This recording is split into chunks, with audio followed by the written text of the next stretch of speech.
Brad Williams XL Prime. This one, I shrug my shoulders when I put stuff like this together. When will you ever use it?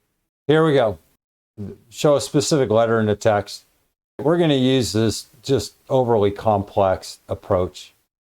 Start right from left. What we want, I guess we want the first letter. Here, we're going to look at the length, F9, of what? Banana. That length is 6.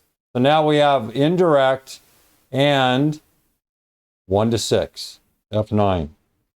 F9, that number right there, there. So mid, show, and then that's what the reference from indirect is looking at. Decipher it as you'd like.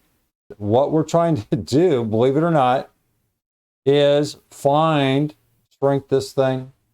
We're just trying to find the start number. Mid, tear this thing apart to show the first letter.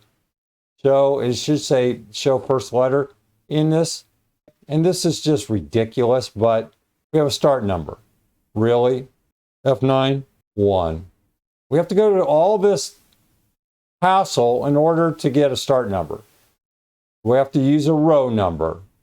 We have to use indirect. I'm done with this. You can experiment on your own with this. Play around with it.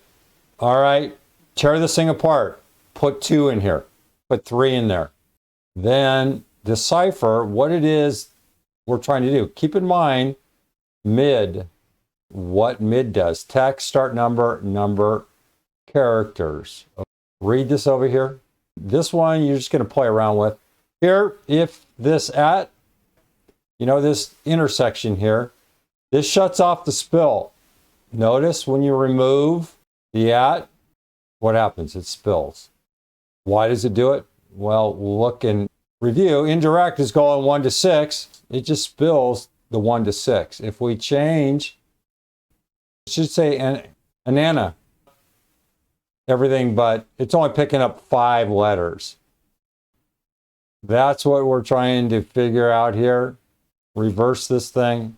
If you dig a little deeper, you grab F9, you just look at here, row. If you look at row, F9, we're forcing this thing. Brad Williams, XL Prime, thanks for watching.